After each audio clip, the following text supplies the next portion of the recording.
بسم اللہ الرحمن الرحیم۔ گزشتہ سے پیوستہ وہی خیار عیب کی بحث۔ اب یہ ہے کہ آپ نے کوئی مبی خریدی اور بعد میں اس کے اوپر عیب پر آپ کو پتہ چلا اور آپ خریدار جو ہے اس مبی کے اوپر تصرف بھی کر چکا ہے، اس تصرف کرنے کے بعد اسے عیب کا پتہ چلتا ہے، تو کیا اب اس کو خیار عیب حاصل ہوگا؟ تو اس کے اوپر صاحب ہدایہ اب مسئلہ ذکر کر رہے ہیں، اور یہاں پر یہ جتنے بھی ہم مسئلے پڑھ رہے ہیں فقہ کے اندر جن کا تعلق غلامی کے باب سے ہے، تو کسی کے ذہن میں یہ آ سکتا ہے کہ غلامی کے باب سے کہ بھی آج کے زمانے میں تو غلامی کا تصور نہیں ہے، تو پھر فقہ کی کتابوں کے اندر ان مسائل کو نکال دینا چاہیے۔ جس طرح کہ نارملی جو لبرل قوتیں ہیں جب فقہ اسلامی کے ذخیرے پر وہ اعتراضات کرتی ہیں، تو ان اعتراضوں کے اندر ایک اعتراض یہ بھی ہوتا ہے کہ فقہ اسلامی کا جو ذخیرہ ہے وہ obsolete ہے، یعنی وہ اب وقت کے تقاضوں کو پورا نہیں کرتا، لہذا اس کو دریا برد کر دیا جائے۔ تو یہ ایسا نہیں ہے۔ ہم اس وقت بھی جو اسلامی اکنامکس ہے یا اسلامی بینکاری کا نظام ہے وہ سارا کا سارا انہی کتابوں سے ہی، فقہا کے اسلامی ذخیرے سے ہی اخذ کیا گیا اور پھر یہ ایک نیا نظام مرتب کیا گیا، کیونکہ شریعت کے احکام تو وہی ہیں۔ تو شریعت کے احکام کے اوپر آپ نے اپنے جدید مسائل کو قیاس کر کے اس کے لیے احکام آپ نے مستنبط کرنے ہوتے ہیں۔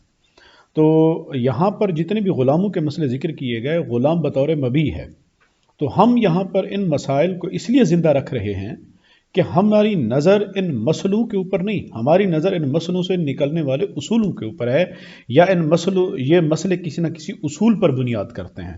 ہم چاہتے یہ ہیں کہ وہ اصول سمجھے جائیں اور وہ اصول ہمیں ذہن میں پختہ رہیں، تاکہ وہ کسی ہمارے عملی زندگی کے اندر جو بیع اور شراء کے معاملات ہیں اس کے اندر اس اصول کا جو تعلق ہو وہ ہم اسے استفادہ کر سکیں۔ قال ومن اشترى عبدا فآتكه او مات عنده ثم اطلع على عیب۔ اب اگر کہتے ہیں کہ صاحب قدوری کہ کسی شخص نے اگر کوئی غلام خریدا اور اس کو آزاد کر دیا، یا وہ غلام خریدا اور اس کے پاس مر گیا اور بعد میں اس کو کسی عیب کے بارے میں پتہ چلا، تو راجع بنقصان ہی، تو وہ مشتری اس عیب کے متعلق جتنی قیمت میں کمی کا مطالبہ کرنا چاہے تو اس کو اس بات کا حق حاصل ہے۔ اب یہاں ہم چاہیں تو مبی کی جگہ، یہاں غلام کی جگہ پر کوئی مبی بھی رکھ سکتے ہیں، لیکن چونکہ یہاں پر غلام کو بطور مبی الگ ذکر کیا اور اشیاء کو بطور مبی انہی مسئلوں کے اوپر آگے الگ سے ذکر کیا، تو اسی وجہ سے ہم اس الجھ میں میں نہیں پڑھتے، چونکہ آگے بذات خود صاحب ہدایہ نے ان کا ذکر کیا ہے۔ اما الموت، اب وہ کہتے ہیں کہ بھی جہاں تک ہے کہ بھی ایک غلام خریدا اور اس کے پاس اس کی موت ہو گئی اور بعد میں اس کے اندر ایک عیب کا پتہ چلا، تو اب کیا وہ واپسی کا مطالبہ کرے گا؟ وہ کہتے ہیں کرے گا۔ اچھا بھی اس کی وجہ کیا ہے؟ وہ کہتے ہیں اما الموت، جہاں تک موت کی بات ہے، فلأن الملک ینتہی بہ، چونکہ ملکیت جو ہے وہ اپنی انتہا کو پہنچ چکی ہے۔ اب بندہ جب غلام مر گیا، اس کی ملکیت انتہا کو پہنچی، وہ ثابت ہو گئی، وہ قائم ہو گئی، اب وہ اس حد تک پہنچ گئی ہوئی ہے کہ اب اس چیز کو لوٹانا، چونکہ ملکیت جب انتہا کو پہنچ جائے تو پھر اس کا رد ممتنع ہوتا ہے، اس کو لوٹایا نہیں جا سکتا۔ تو کہتے ہیں کہ بھی اب وہ اس کا جو لوٹانا ہے وہ ممکن نہیں۔ والامتناع حکمی، اور امتناع رد وہ کیا ہے؟ اب حکمی ہے، حکمی ہے، لا بفعلہ، اس کے فعل سے نہیں ہے۔ یعنی ابھی میں مبی کو نہیں لوٹا سکتا، اس کے دو سبب ہو سکتے ہیں۔ کیوں؟ وجہ تو یہ ہے کہ مبی ہلاک ہو گئی، مبی ہلاک ہو گئی۔ اب ہلاک ہونے کے پیچھے دو اسباب ہو سکتے ہیں، ایک ہو سکتا ہے قدرت کا اور ایک ہو سکتا ہے کہ میرا اپنا کسبی سبب۔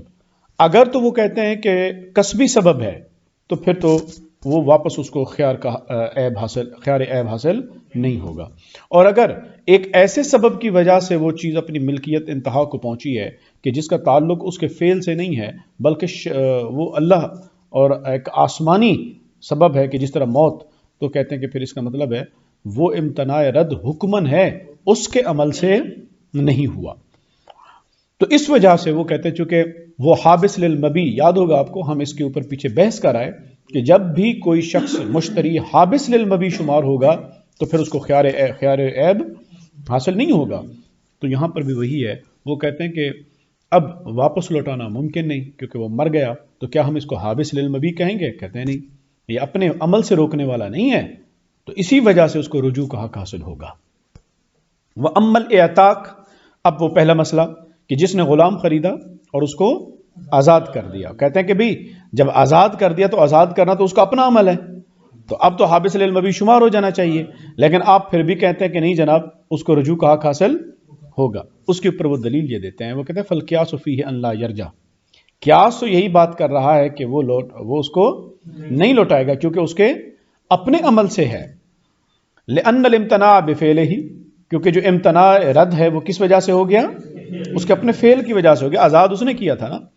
فَصَارَ كَالْقَتْلِ، اور یہ بالکل ایسے ہی ہو گیا جیسے اس نے اپنے ہاتھوں سے اپنا غلام مارا، تو اس کا مطلب ہے اس نے اپنے ہاتھوں سے اس کو روکا ہے۔ تو جس طرح وہ خود قتل کرے گا اور اس کو رجوع کا حق حاصل نہیں ہوگا، تو بالکل اسی طرح آزاد کرنے کا معاملہ ہے۔ وفی الاستحسان، لیکن کہتے ہیں کہ ہم استحسان کے اندر ہم یہ بات کر رہے ہیں کہ یرجعو، استحسان ہم کیا کہیں گے کہ وہ رجوع کرے گا۔ اب استحسان کی وجہ کیا ہے؟ اس کی وجہ بیان کرتے ہوئے کہتے ہیں لِأَنَّ الْإِتْقَ إِنْهَاءُ الْمِلْكِ، کیونکہ جو عتق ہے وہ ملکیت کی انتہا ہے، ملکیت کی انتہا ہے۔ لِأَنَّ الْآدَمِيَّ مَا خُلِقَ فِي الْأَصْلِ مَحَلًّا لِلْمِلْكِ، وہ کہتے ہیں حقیقت اگر دیکھیں تو وہ غلام انسان ہے، اور انسان ملکیت کا محل اصلی طور پر نہیں ہے، وہ آزاد پیدا ہوتا ہے۔ تو اس وجہ سے وہ کہتے ہیں کہ انما یثبت الملک فیہ موقتاً، اس کے اندر جو ملکیت کا اثبات ہوتا ہے وہ کس کی وجہ سے ہوتا ہے؟ ایک عارضی سبب ہوتا ہے، وقتی، اس تک وہ تو رہتا ہے، لیکن جب آزاد ہو گیا تو ملکیت کیا ہو گئی؟ انتہا کو پہنچ گئی۔ ملکیت کیا ہو گئی؟ انتہا کو پہنچ گئی۔ موقتاً الی العتق فکان انہاء، تو اب اس کی ملکیت کیا ہو گئی ہے؟ انتہا کو پہنچ گئی ہے، اور وہ اپنی اصل کو لوٹ گیا ہے۔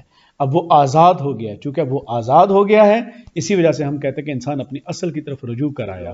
اب وہ جو اس کا اصل ہے وہ انسان کے اپنے عمل میں تو نہیں ہے کہ انسان آزاد پیدا ہوا تھا، وہ اس کے اصل میں تو اس کے بس میں تو نہیں تھا، اسی وجہ سے کہتے ہیں کہ ہم استحساناً کہتے ہیں کہ وہ کیا ہو جائے گا؟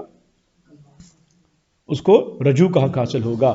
فسارا کل موت، کہتے ہیں کہ بھئی جناب پیچھے جو بات کر رہا ہے نا کہ فسارا کل قتل، وہ کہتے ہیں آپ اس کو قتل کے ساتھ تشبیہ نہ دیں، فسارا کل موت، یہ طبی موت کے بعد مشابہ ہو جائے گا۔ یہ کس موت کے مشابہ ہو جائے گا؟ یہ طبی موت کے مشابہ ہو جائے گا۔ اور آپ کو پتہ ہے وہذا، اور یہ جو رجوع بے نقصان کی بات کر رہے تھے، لأن الشیء یتکرر بانتہائی، جو چیز ہوتی ہے وہ قرار پا جاتی ہے اپنی ملکیت، اپنی انتہا کو پہنچنے کے بعد ثابت ہو جاتی ہے۔ ابھی یہ چیز اپنی اب قرار آ گیا، یہ اس جگہ سے کسی اور کو منتقل نہیں ہو سکتی، مجھ سے ملکیت منتقل ہو جائے آپ کو، یہ نہیں ہو سکتا، اب قرار پا گئی ہے وہ۔ فَيُجْعَلُ كَأَنَّ الْمِلْكَ بَاقٍ، پس یہ سمجھا جائے گا کہ ملکیت تو باقی ہے، ملکیت باقی ہے، غلام ابھی باقی ہے۔ وَالرَّدُّ مُتَعَذِّرٌ، لوٹانا متعذر ہو گیا ہے۔ تو اسی وجہ سے وہ کہتے ہیں کہ ہم کہتے ہیں اس کو کیا حق حاصل ہوگا؟ رجوع کا حق حاصل ہوگا، چیز باقی ہے، لوٹانا ممکن نہیں ہے بھائی۔ وَالتَّدْبِيرُ وَالْإِسْتِيلَادُ بِمَنزِلَتِهِ، اور وہ کہتے ہیں کہ غلام کو مدبر بنانا اور عورت لونڈی کو ام ولد بنانا، یہ بھی بالکل اسی کے قائم مقام رکھا جائے گا۔ لأن تعذر النقل مع بقاء المحل بالامر الحکمیہ، کیونکہ جب آپ نے اس کو مدبر بنا دیا تو ملکیت انتہا کو پہنچ گئی۔ جب آپ نے ام ولد بنا دیا اب آپ اس کو بیچ نہیں سکتے، حالانکہ مبی موجود ہے، محل ملک موجود ہے، ملکیت موجود ہے، لیکن اس کو منتقل کرنا متعذر ہے۔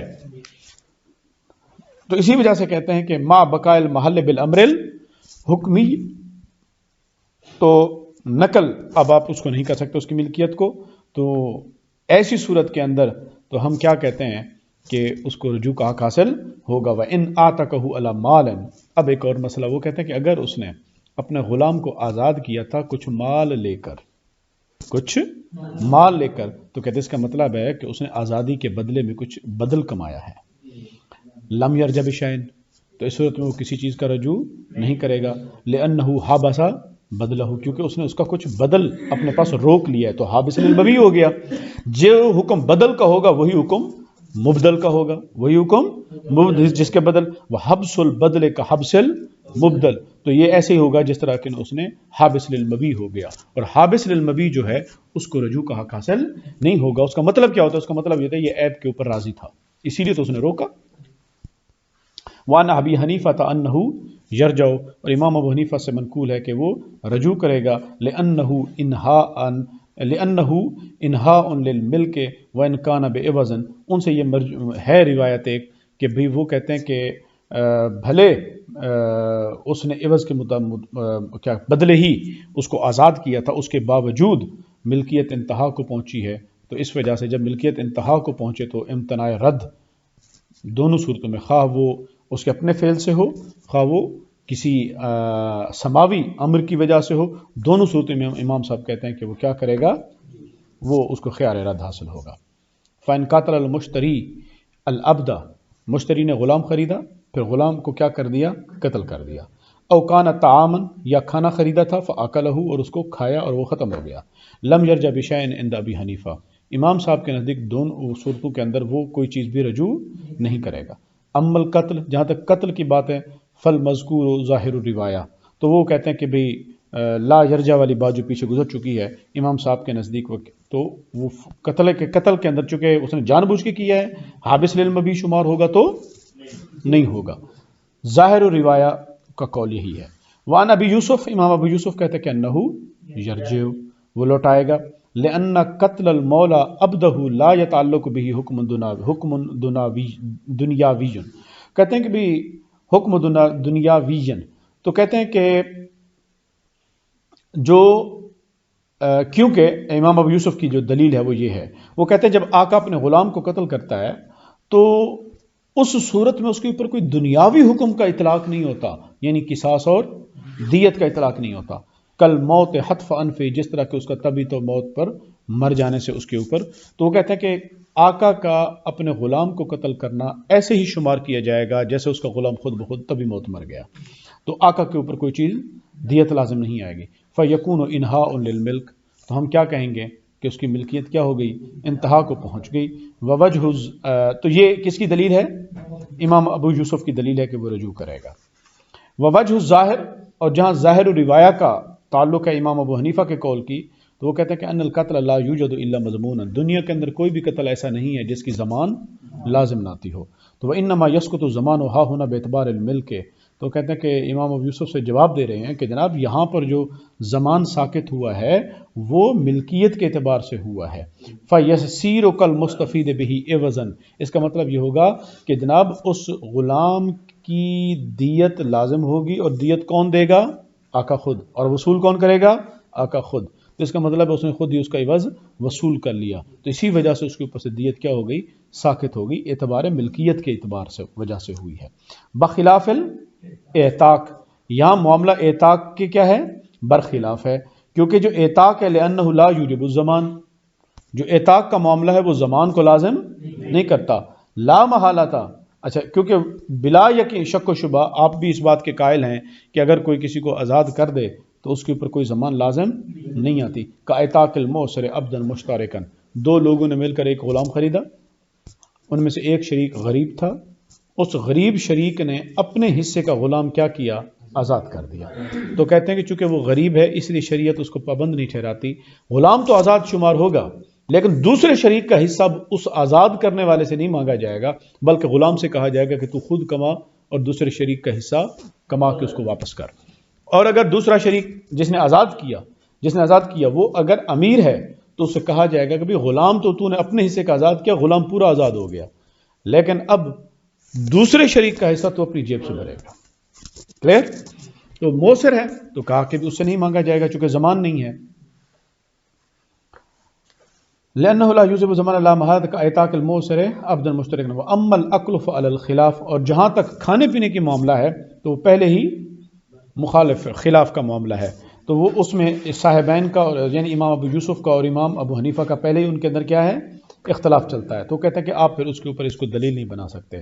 عندہما یرجع، طرفین کے نزدیک کیا ہے، صاحبین کے نزدیک یہ لوٹائے گا، وعندہ لا یرجع، وہ احسانا، ولا علی هذا الخلاف اذا لبس الثوب حتى تخرق، اسی لیے کہ بھی اور اسی کے اوپر وہ ہے کہ جب اس نے کوئی کپڑا پہنا حتیٰ کہ وہ کیا کر دیا، اس کو پھاڑ دیا۔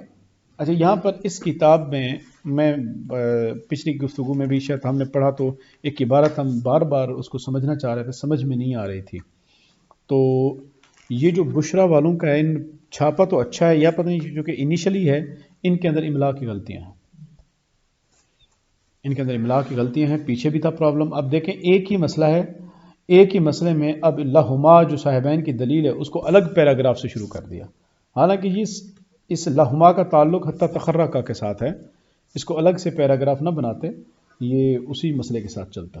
اب انہوں نے الگ سے اس کو ذکر کر دیا، کیونکہ جب اس نے کپڑے پہنے اور اس کو پھاڑ دیا تو بعد میں اس کو کھانا تھا، اس کو کھا لیا، کپڑے تھے اس کو پھاڑ ڈالا، اب اس کے بعد وہ کیا ہوا، مطلع ہوا ہے عیب پر۔ تو کہتے ہیں لہما صاحبین کی کیا دلیل ہے اس مسئلے کے بارے میں؟ وہ کہتے ہیں انہ صنع فی المبی ما یقصد بشرائہ، وہ کہتے ہیں اس نے مبی کے اندر کوئی ایسا کام کر دیا ہے جس کا جو کہ شریعت، اس نے ایسا کام کیا ہے جو شریعت کا اس سے مقصود ہوتا ہے۔ بھی کپڑا کس مقصد کے لیے لیا جاتا ہے؟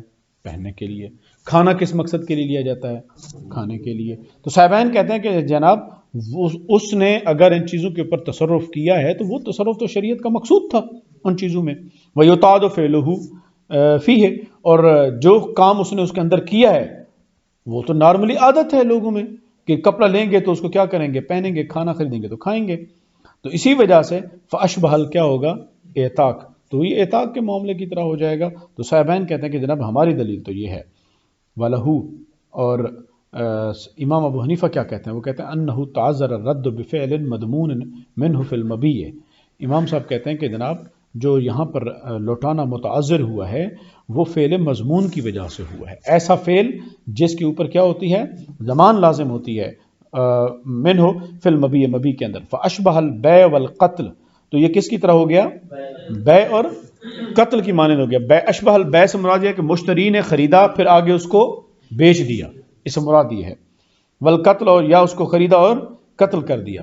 تو ولا معتبر بکونہ مقصودا، امام صاحب کہتے ہیں یہ جو آپ کہہ رہے ہیں نا جی یہ چیزیں خریدنے سے شرع کا مقصود یہی ہوتا ہے کہ وہ کھائے اور پہنے، امام صاحب کہتے ہیں ہم آپ کے اس مقصود کو نہیں مانتے، اس کا کوئی اعتبار نہیں۔ کیوں؟ کہتے ہیں اللہ تعالیٰ کہ آپ نہیں دیکھتے کہ ان البیع مما یقصد بالشراء، بعض اوقات یہی چیزیں خریدی جاتی ہیں کس مقصد کے لیے؟ کہ ثم هو یمن، آپ ان البیع کیا کریں گے؟ آگے بیچیں گے، تجارت کے مقصد کے لیے خریدتے ہیں، آپ کا مقصد پہننا یا کھانا نہیں ہوتا، تو پھر آپ اس وقت کیا کریں گے؟ تو اس وجہ سے آپ یہ دلیل نہ دیں ہمیں کہ جناب کہ شریعت کا مقصد تو اسی نے وہی تصرف کیا۔ تو کیا آپ نہیں دیکھتے کہ ان البیع مما یقصد بالشراء، کہ جو بیع ہے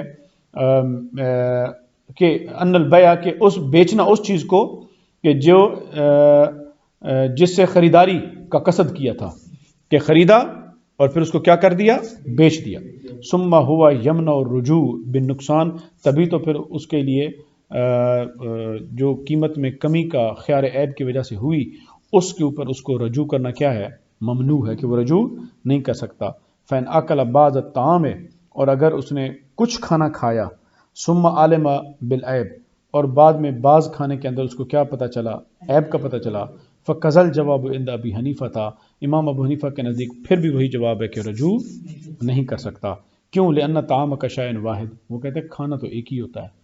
اب اس نے فسارہ کا بیع البعد، تو یہ بالکل ایسے ہی ہو جائے گا جس طرح کہ بعض کی بیع کریں اور بعض کی بیع نہ کریں، اور کس میں؟ ایک ہی چیز کے اندر۔ تو وہ پیچھے ہم پڑھ آئے ہیں کہ تفریق صفقہ لازم آتا ہے۔ وَأَنْهُمَا، اور صاحبین کی دلیل ہے کہ انہو یرجو بنقصان العیب فی الکل، کہ وہ پورے کھانے کے اندر عیب جو تھا اس کی جو مال میں کمی تھی اسی کے مطابق کیا کریں گے؟ رجوع کریں گے۔ وَأَنْهُمَا أَنَّهُ يَرُدُّ مَا بَقِيَ لِأَنَّهُ لَا يَضُرُّهُ التَّبْعِيد، وہ کہتے ہیں کہ بھئی جو ما باقیہ ہے وہ کیا کر دیں گے؟ اس کو واپس لوٹا دیں گے۔ اور کیوں؟ اس لیے کہ جو کھانا ہے وہ نارملی بعض اوقات واپس لوٹا بھی دیا جاتا ہے تو ان کو نقصان نہیں ہوتا۔ قال ومن اشترى بیضا او بطیخا، اور اگر کسی نے خریدا انڈا، بطیخا تربوز، خربوزہ، وکساء ککڑی، او خیارا کھیرا، او جوزا اخروٹ، فکسرہ فواجدہ فاسدا، وہ کہتے ہیں ان ساری چیزوں کو دیکھا تو بعد میں ان کو کیا پایا کہ وہ خراب ہیں۔ تو فَإِن لَمْ يُنْتَفَعْ بِهِ راجع بالثمن، تو کہتے ہیں اگر اس سے تو اتنے خراب تھے کہ ان سے استفادہ ہی نہیں کیا جا سکتا، کھایا نہیں جا سکتا، تو کہتے ہیں کہ اس کے سمن کے ساتھ راجع بسمن کل ہی، ساری پوری کی پوری سمن کا کیا کرے گا؟ مطالبہ کرے گا، واپسی کرے گا۔ لأنه لیس بمال، کیونکہ اب وہ جو بچے ہیں وہ ہے چھلکا، اور اندر جو ان کا مغز تھا یا گودا تھا وہ کیا ہے؟ وہ ضائع ہے، کھانے کے قابل نہیں، تو یہ بالکل ایسے ہی ہوگا جس طرح تو وہ مال ہی نہیں ہے۔ تو لیس بمال فکان البیع باطلا، تو ہم کہیں گے کہ بے ایسی چیز پر واقع ہوئی ہے جو مال ہی نہیں تھا، تو اس صورت کے اندر بے کیا ہو جائے گی؟ باطل شمار ہوگی۔ ولا یعتبر فی الجوز، وہ کہتے ہیں کہ اعتبار نہیں کیا جائے گا اخروٹ۔ اب سوال یہ تھا کہ جناب آپ کیسے کہہ سکتے ہیں اخروٹ جو ہے، اخروٹ کا چھلکا، وہ کہتے ہیں وہ کئی جگہوں پہ جلانے کے کام آتا ہے، تو اس کا مطلب ہے وہ مال تو ہے، پھر تو اس کا اعتبار کیا جانا چاہیے۔ تو اس کا جواب دینے کہ ولا یعتبر فی الجوز صلاح کثرۃ علی ما قیل، کہ یہ جو کہا گیا بات، اس بات کے اعتراض، کہتے ہیں کہ اس کا کوئی اعتبار نہیں کیا جائے گا کہ جو اخروٹ کا چھلکا ہے وہ اس بات کی صلاحیت رکھتا ہے کہ وہ مال ہو۔ لأن مالیتہ باعتبار اللب، کیونکہ اس کی جو مالیت ہے اس کے اعتبار کس کے اعتبار سے ہوتی ہے؟ وہ جو اخروٹ کا مغز ہوتا ہے اس کے اعتبار سے مالیت ہوتی ہے، لہٰذا چھلکے صلاح و کشرہ اس کا اعتبار نہیں کیا جائے گا۔ وَإِنْ كَانَ يُنْتَفَعُ بِهِ مَعَ فَسَادِهِ لَمْ يَرُدَّ، وہ کہتے ہیں کہ اگر اتنا خراب ہو کہ کچھ حصہ خراب ہو اور کچھ سے انتفاع کیا جا سکتا ہو تو لم يرد، تو پھر اس کو نہیں لوٹایا جائے گا۔ لأن الکسر عیب حادث، کیوں؟ اس لیے کہ اس نے اس کو توڑ دیا، پہلے سلامت تھا، اب اس کو توڑ دیا، ایک اور عیب لاحق کر دیا اس کو، ٹھیک ہے؟ تو اسی وجہ سے وَلَكِنَّهُ يَرْجُو بِنُقْصَانِ الْعَیب، ہاں اس کو لوٹا تو نہیں سکتا، لیکن اس فساد کے مقابلے پہ جو کمی میں سمن میں کمی آئے گی اس کا وہ رجوع کر سکتا ہے۔ یرجو بنقصان العیب، لیکن وہ کیا کرے گا؟ اس کے نقصان کے مقابلے پر وہ اس کو لوٹائے گا۔ دفعا للضرر بقدر الامکان، کہ بھئی اتنے امکان کی جانبین کی طرف سے، تاکہ ضرر جو ہے وہ کیا کیا جائے؟ اس کو دور کیا جا سکے۔ وقال الشافعی، امام شافعی کہتے ہیں کہ یردہ، کیا کرے گا؟ اس کو لوٹائے گا۔ لأن الکسر بتسلیتہ، چونکہ جو اس نے توڑا ہے تو بنیادی طور پر بیچنے والے نے خریدار کے حوالے کر کے اس کو مسلط کیا ہے اس بات کے اوپر کہ جاؤ تم توڑ دو، ٹھیک ہے؟ اب جب وہ خود مسلط کرے گا تو یہ بات پیچھے بھی ایک دفعہ آپ کو یاد آئی ہوگی کہ اختلاف چلا تھا کہ جناب مسلط کرنے والا ہے، تو کہتے خود ہی مسلط کیا ہے، جب اس نے توڑ دیا تو پھر خود ہی اجازت دی ہے اس کو۔ تو کل نہ تو امام صاحب ہدایہ کہتے ہیں ہم امام شافعی کو یہ کہیں گے کہ جناب التسلیط علی الکسر فی ملک المشتری، جناب مسلط کرنے کو بھی دیکھا جائے گا اس نے مسلط کس چیز پہ کیا تھا، کیا اس نے توڑنے پر مسلط کیا تھا؟ اب سوال یہ آئے گا کہ توڑنا کس کی ملکیت میں؟ کیا بائے نے یہ کہا تھا کہ میری ملکیت میں رکھتے ہوئے اس چیز کو توڑ دو، یا اپنی ملکیت میں لیتے ہوئے اس چیز کو توڑ دو؟ تو صاحب ہدایہ کہتے ہیں کہ جناب وہ بے ہوئی ہے، جیسے ہی ایجاب و قبول ہوا ملکیت منتقل ہوگی کس کی طرف؟ مشتری کی طرف۔ تو مشتری نے جب اس کو توڑا تو چیز کس کی ملکیت میں تھی؟ مشتری کی ملکیت میں تھی، تو پھر کیسے مسلط کرنے والا ہو گیا؟ مسلط کا معنی تو تب ہو کہ ملکیت بائع کی ہو، وہ کہتے ہیں جب ایجاب و قبول سے ملکیت ہی منتقل ہو گئی تو وہ تو مسلط کرنے کے اہل ہی نہیں رہا اب، کیونکہ اس کی چیز ہی نہیں رہی۔ بات سمجھ آ گئی؟ تو وہ کہتے ہیں کہ صاحب ہدایہ کہتے ہیں کہ جناب یہ جو آپ دلیل دے رہے ہیں مسلط کرنے کی، یہ دلیل ٹھیک نہیں ہے۔ التسلیط علی الکسر فی ملک المشتری، یہاں پر جو تسلیط علی الکسر ہے وہ ملکیت مشتری کے اندر ہو رہی ہے، لا فی ملک ہی، بائع کی ملکیت میں نہیں ہے۔ فسارا کما اذا کان ثوبا فقطعہ، یہ بالکل اسی مسئلے کی طرح ہو جائے گا جس طرح کہ اس نے کپڑا خریدا تھا اور پھر اس کو کیا کر لیا تھا؟ کاٹ ڈالا تھا۔ ولو وجد البعد فاسدا، اور اگر اس نے بعض کو فاسد پایا، یعنی کہ کچھ حصہ ٹھیک تھا اور کچھ خراب تھا، وہو قلیل، اور جو خراب تھا وہ بہت کم تھا، جاز البیع استحسانا، ہمارے نزدیک اس کی بیع استحسانا جائز ہوگی۔ کیوں؟ دلیل کیا ہے اس استحسان کی؟ لأنه لا يخلو عن قلیل فاسد، وہ کہتے ہیں نارملی ہمارے ہاں معاملات ایسے چلتے ہیں کہ جب بھی آپ بھی کوئی بیع شرا کرتے ہیں کوئی نہ کوئی تھوڑی بہت کسی چیز کے اندر خرابی پائی جاتی ہے، قلیل فاسد سے کوئی چیز خالی نہیں ہوتی۔ والقلیل ما لا یخلو عنہ الجوز عادتا، اور کہتے ہیں یہ تو نارمل ہے اخروٹ میں خریدنا، آپ کے جب آپ اخروٹ خریدتے ہیں تو کچھ نہ کچھ اس کے اندر عادتاً کالواحد والاثنین فی المئہ، 100 کے اندر 2-3 اخروٹ تو کیا ہوتے ہیں؟ خراب نکل ہی آتے ہیں۔ تو اسی وجہ سے اب آپ یہ کہیں کہ ہم اس کی بیس پر کریں تو نہیں۔ وَإِنْ كَانَ الْفَاسِدُ كَثِيرًا، ہاں اگر وہ فساد جو ہے چیزیں اخروٹ خراب نکلے بہت زیادہ تو لا یجوز فی الکل، تو کہتے ہیں کہ پھر سب کے اندر جو بے ہے یا جو رجوع خیار عیب کا وہ سب کے اندر جائز نہیں ہوگا۔ تو وَهُوَ أَن يَكُونُ فِي الْمِئَةِ أَكْثَرُ مِنْ ثَلَاثَةٍ، یعنی یہاں تک بھی بات کر رہے ہیں کہ یہ جو کثیرن سے مراد کیا ہے، 100 اخروٹ ہوں تو 3 سے زیادہ ہو جائیں تو یہ اکثر ہے۔ وَيَرْجَعُ بِكُلِّ ثَمَن، اور وہ کیا کرے گا، پورے کے پورے ثمن کو لوٹائے گا اور اس کی مبی اس کو حوالے کر دے گا۔ لِأَنَّهُ جَمَعَ بَيْنَ الْمَالِ وَغَيْرِهِ، جو فساد جو خراب نکلے وہ مال نہیں ہے، اور جو ٹھیک نکلے وہ مال ہے، اس نے مکس کر کے اس کو بیچ دیے، جس کا مطلب ہے مال اور غیر مال اس کو بیچ دیا ہے۔ تو اسی وجہ سے وہ کہتے ہیں یہ کیسے ہو جائے گا، فَصَارَ كَالْجَمْعِ بَيْنَ الْحُرِّ وَالْعَبْدِ، آزاد اور غلام کو اکٹھا جمع کر کے اس نے بیچ ڈالا تو پھر اس کی بیع نہیں ہوگی۔ تو اسی وجہ سے وہ کہتے ہیں کہ بھی اس کا معاملہ بھی اسی طرح ہوگا۔ قال ومن باع عبدا فباعه المشتری، کسی نے غلام بیچا اور پھر اس غلام کو مشتری نے آگے کسی کو بیچ دیا، ثم رد علیہ بعیب، پھر اس کے اوپر بھی وہ غلام لوٹا دیا گیا کسی عیب کی وجہ سے، ٹھیک ہے، یعنی کہ بکر نے زید کو غلام بیچا، زید نے عمر کو بیچ دیا، اب عمر نے اس غلام کو واپس لوٹا دیا زید کو، یہ کہہ کر کے اس کے اندر عیب تھا۔ اب وہ کہتے ہیں کہ بھی اس لوٹانا جو زید کو تھا وہ 2 سبب سے ہو سکتا ہے۔ ایک تو زید کہتے چلو ٹھیک ہے یار میں تسلیم کرتا ہوں عیب لہذا مجھے لوٹا دو، ایک تو لوٹانا یہ ہوا۔ دوسرا لوٹانا ہے کہ بھی اس نے مانا ہی نہیں زید نے عمر کا، اور معاملہ چلا گیا قضائے عدالت میں۔ اب عدالت نے قضائے قاضی نے کہا کہ نہیں بھئی یہ تم واپس لو، اب اس کے پاس جو غلام لوٹ کے آیا ہے وہ قضائے قاضی کی وجہ سے لوٹ کے آیا ہے، ٹھیک ہے، تو یہ بات ہے۔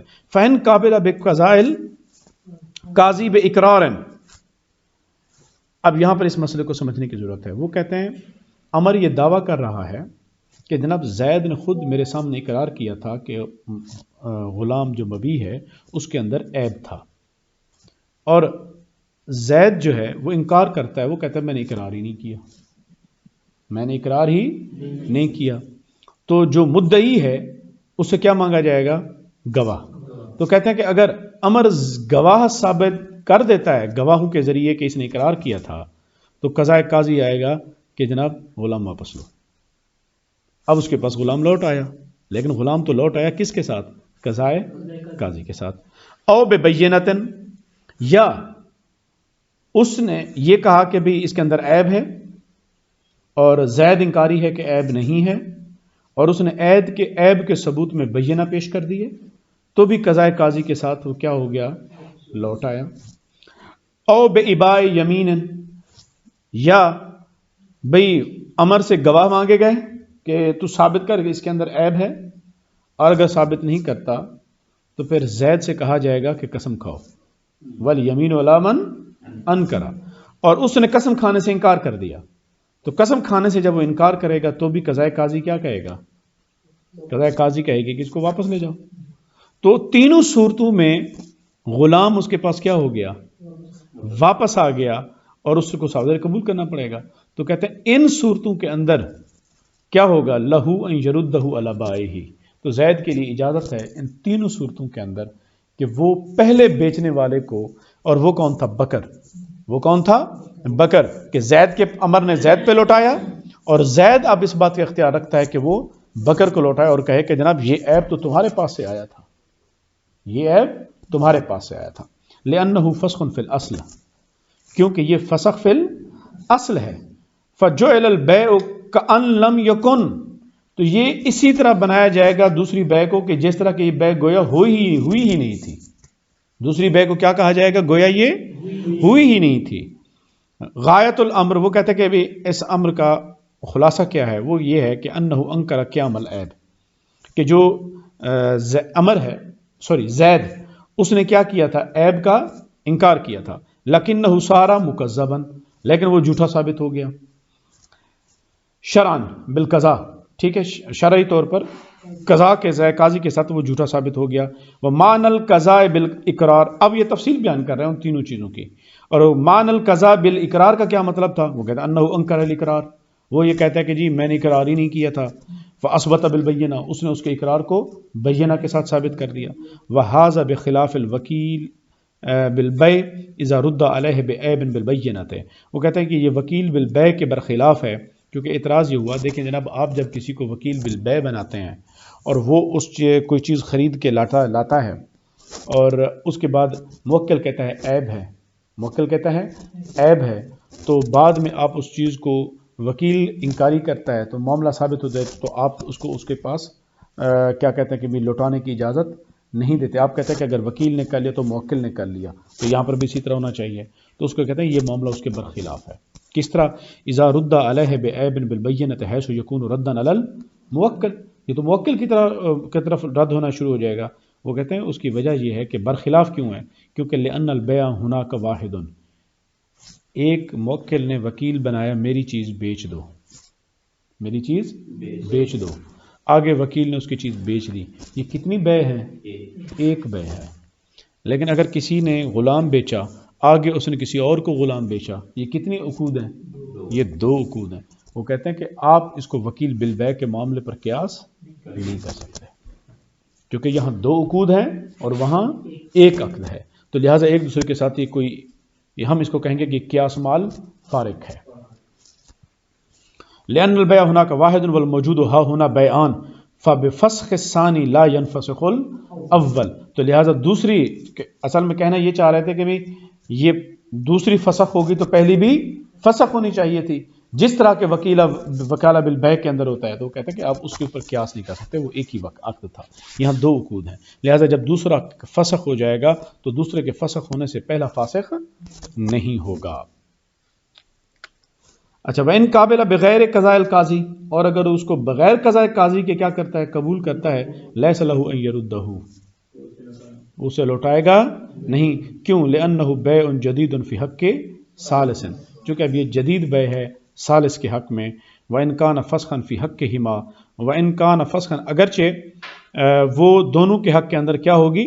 فسخ شمار ہوگی. وَالْأَوَّلُ ثالثُهُمَا، اور بائع اول ان دونوں کا کیا بنتا ہے؟ وہ تیسرا بنتا ہے. اور اس کے لیے یہ آپ نے بیع جدید کر دی ہے، اور اس کے لیے یہ چیز آپ نے عیب کریٹ کر دیا، آپ نے اس مبیع کے اندر اس کے لیے عیب پیدا کر دی، اسی وجہ سے اس کو حق حاصل نہیں ہوگا کہ وہ اس کو لوٹا سکے.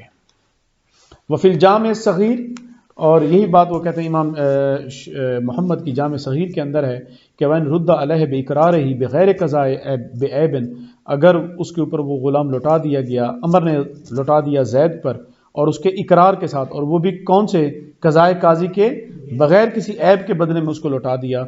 لا يحدث مثلہ لم، تو کہتے ہیں کہ یہ بالکل ایسے ہی ہوگا کہ جس طرح ایسے پہلے کبھی ہوا ہی نہیں. لم یکن لہ ان یخاصم الذی باعہ، تو وہ اس کے ساتھ مخاصمت نہیں کرے گا جس، لم یکن لہو، تو اس کے لیے جائز نہیں ان یخاصم، کہ وہ مخاصمت کرے الذی باعہ، جس نے اس کے ساتھ اس کو بیچا تھا. وبہذا یتبین ان الجواب فیما یحدث مثلہ، تو کہتے ہیں کہ اس مسئلہ جامع صغیر کے ساتھ یہ جواب واضح ہو جاتا ہے اس معاملے کے اندر بھی جس کے اندر یہ معاملہ واضح ہوا. یعنی پچھلے کی بات اصل میں وہ تفصیل بیان کرنا چاہ رہے ہیں کہ صاحب ہدایہ کہ ہم نے یہ مسئلہ جامع صغیر سے نقل کیا ہے. وفیما لا یحدث، اور جس کے اندر یہ دوسری بیع واقع نہ ہوئی ہو. وفی بعض روایات البیوع ان فیما لا یحدث مثلہ یرجع بالنقصان، اور بعض روایات کے اندر آتا ہے کہ بھی وہ نقصان کا اس سے رجوع کرے گا. لتیقن بقیام العیب عند البائع الاول، لیکن یہ اس وقت ہوگا کہ جب اس بات کا یقین ہو جائے کہ اس کو جو نقصان لگا تھا یہ پہلے بائع کی طرف لگا تھا. پہلے سے یہی چل رہی تھی، وہ یہی ہے کہ بھی مبیع کے اندر عیب اگر سامنے آ جائے تو پھر اس بارے میں مشتری کے پاس کیا خیال حاصل ہوتا ہے. قال ومن اشترى عبدا فقابضه فادعى عیبا لم یجبر على دفع الثمن حتى يحلف البائع او يقيم المشتری البینہ. اچھا، وقال، اس سے مراد صاحب قدوری نہیں ہے اس عبارت سے، وہ کہتا ہے کہ یہ مسئلہ جو ہے امام محمد نے جامع صغیر کے اندر ذکر کی ہے، اور یہاں صاحب ہدایہ جامع صغیر سے اس مسئلے کو ذکر کر رہے ہیں. کہتے ہیں کہ جب کسی نے کوئی غلام خریدا اور اس کے اوپر اس نے قبضہ کر لیا اور بعد میں اس کو کوئی عیب نظر آیا اور اس نے عیب کا دعویٰ کر دیا، تو ہم تو کہتے ہیں لم یجبر علی دفع الثمن، تو مشتری کے اوپر قیمت کی ادائیگی کے بارے میں، اس ثمن کی ادائیگی کے بارے میں جبر نہیں کیا جائے گا قاضی کی طرف سے، کیونکہ معاملہ قاضی کے پاس جائے گا۔ حتی یحلف البائع یا حتی یحلف البائع، یہاں تک کہ وہ کیا کروائے، بائع سے قسم کھلوائے، اور یقیم المشتری البینہ، یا مشتری جو ہے وہ کیا قائم کرے گا، بینہ قائم کرے۔ تو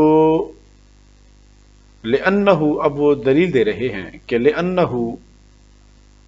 انکر وجوب دفع الثمن، کیونکہ جو مشتری ہے وہ اپنے ذات کے اوپر ثمن کی ادائیگی کے وجوب کا کیا کر رہا ہے، انکار کر رہا ہے۔ حیث انکر تعین حقہ بدعوی العیب، اور وہ اس حیثیت سے کہ وہ کہہ رہا ہے کہ مبیع کے اوپر اس کا حق ہی متعین نہیں ہوا، کیونکہ وہ اسی لیے تو وہ عیب کا دعویٰ کر رہا ہے۔ اچھا، وہ کہتے ہیں کہ دیکھیں جب بھی بیع ہوتی ہے تو مبیع کے اوپر مشتری کا حق ثابت ہوتا ہے اور ثمن کے اوپر بائع کا حق ثابت ہوتا ہے، لیکن اس حق کے اس بات میں بھی فرق ہے کہ نفس عقد سے، کہ جیسے ہی ایجاب و قبول ہوا اس وقت مبیع کے اوپر مشتری کا حق تو ثابت ہو گیا، آٹومیٹکلی ہو گیا، لیکن اس کا حق اس وقت تک ثابت نہیں ہوگا بائع کا حق ثمن پر جب تک کہ اس کے اوپر وہ قبضہ نہیں کرے گا، جب تک کہ وہ ثمن کے اوپر قبضہ نہیں کرے گا۔ تو اسی لیے کہتے ہیں کہ پھر سب سے پہلے مشتری کو کہا جاتا ہے کہ بھی پہلے ثمن ادا کرو، تاکہ کیونکہ تمہارا تو حق ثابت ہو گیا، اب مساوات ضروری ہے کہ بھی جس طرح تیرا حق ثابت ہوا ہے اسی طرح مشتری کا حق بھی ثمن کے اوپر ثابت ہونا چاہیے، تو لہٰذا تم کیا کرو، ثمن کی ادائیگی کرو، تاکہ بائع اس کے اوپر قبضہ کرے گا تو اس کا حق ثابت ہو جائے گا، تو مساوات ہو جائے گی۔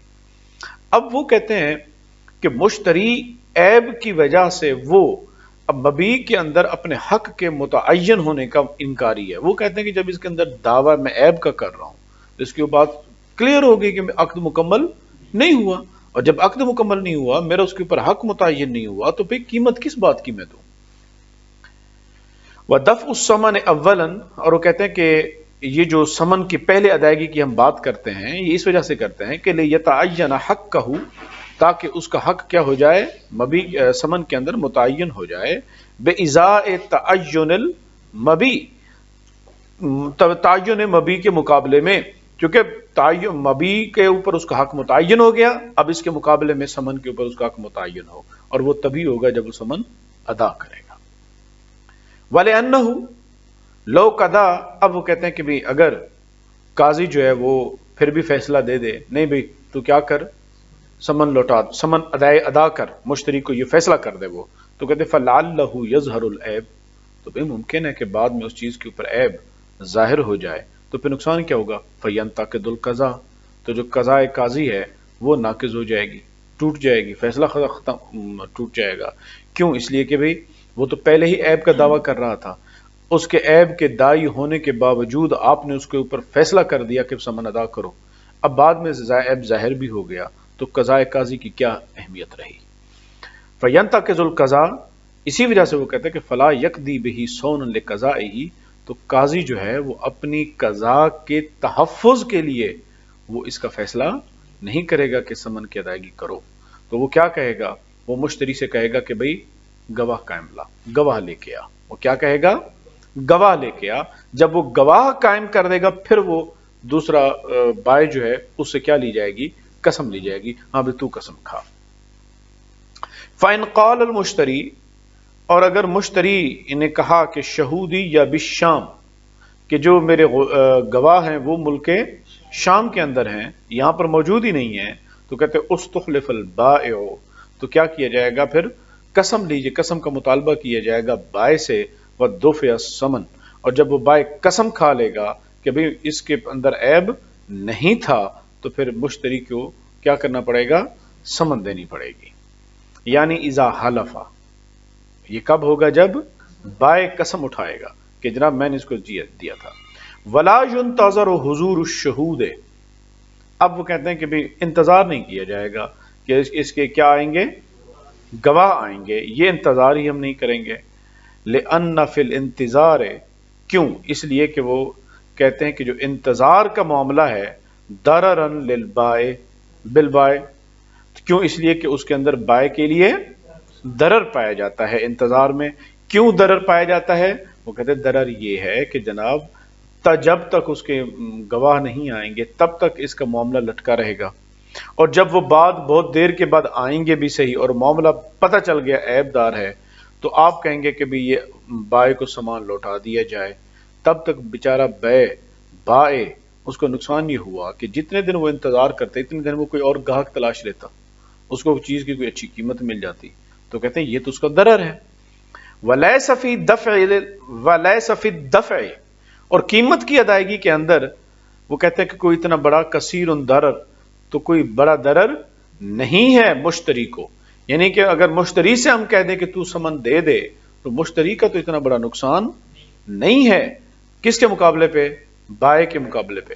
یہاں پر وہ کہتے ہیں کہ لِأَنَّهُ عَلَى حُجَّتِهِ، اس لیے کہ وہ تو اپنی حجت پر تھا، اس کو ہم نے واضح طور پہ وقت دیا کہ جو بھی اپنے گواہ لے کے آ، اب وہ اپنی حجت کے اوپر ناکام ہوا، ہم نے تو اس کو حجت قائم کی تھی، تو کہتے ہیں اما اذا نقل لازم العیب، ہاں جہاں تک وہ جس نے بائع تھا اس نے قسم سے کیا کر دیا؟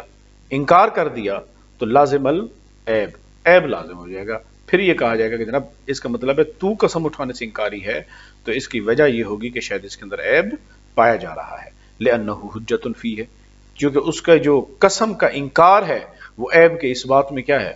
حجت ہے۔ تو اسی لیے وہ یہ کہتے ہیں کہ ہم یہ کہیں گے کہ یہاں پر شاید یہ حجت بن رہی ہے۔